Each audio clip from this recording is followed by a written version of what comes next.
And then there kind of came a point where it was just like, man, the kids now are so gnarly at parks that it's like, what? I mean, like, sure, I can just like pump around or whatever, and then I always found that I'd get way more hurt skating smaller shit than I would skating like vert or mega. That's crazy. Like, almost every time. Huh. Like, I don't know how to like fall. Yeah. You know, it's like, because when you're skating vert or mega, like, you have so much time to like bail out of something. Yeah. Where like that smaller stuff, you're like running out of something and yeah, roll an it's ankle. like a different coordination and athleticism. Yeah. Yeah. But yeah, like this kid Tom Shar, I was just skating with him yesterday. Literally can skate everything, vert, mega, park. If he got second at the Olympics, was it last year? Yeah.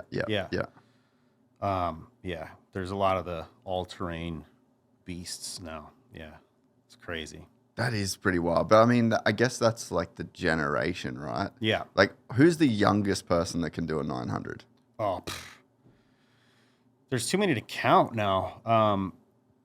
Isn't that ridiculous? Yeah. There's this kid from Japan, though. I think he's got to be like 9. I think he's 9 or maybe 10. And it's just like he's got him so consistent, or it's just like. Tony Hawk was the top of the top. And when he did it, it like melted the infrastructure of the universe. Yeah. And now there's a fucking 10-year-old Japanese kid that just got it on lock. It's just crazy that when you see it now, when you see like a kid learn a 9, or you're just kind of like, oh, wow, that's cool. Yeah. But, you know, it's crazy that it's at a point where nobody's really fazed by it anymore. Yeah. Like, it's awesome.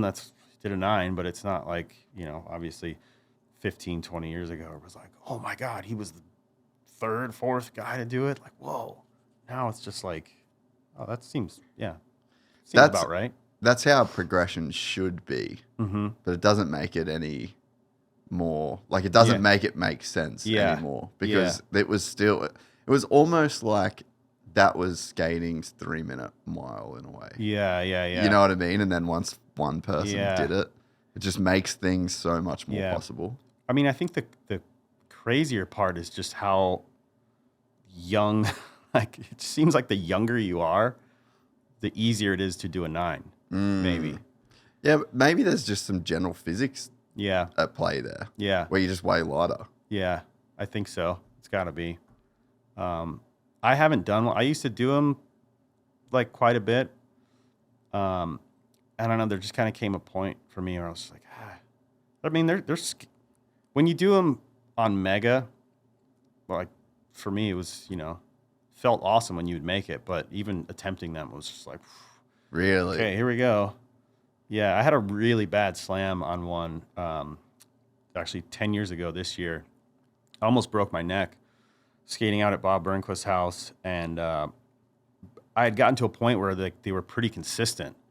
And till this day, I don't know what happened. I just kind of looped. I did 2 in a row, and it was like 6-8 weeks before X Games, and I wanted to do 3 in a row, and I don't know what happened. I just went to go spin, and it's like halfway, I just like lost the momentum, and I was just like stuck upside down. Dead, and I just fell straight to my head, and like I thought I broke my neck because I remember hitting and hearing the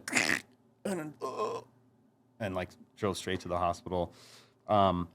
So yeah, after that, I would really only try them around X Games. Like, okay, I'm going to do this in my run, but it wasn't like before where I was like, I'm just going to do one today. Yeah. You know? Yeah. And then also I would only really do them on like, you know, like the full mega, they'd have like the big jump. So I would do it off the big one. Yeah. And it's like everyone's going 20 plus feet when you hit that big one. Like, you're just going so fast. So anything you do is at 20 feet.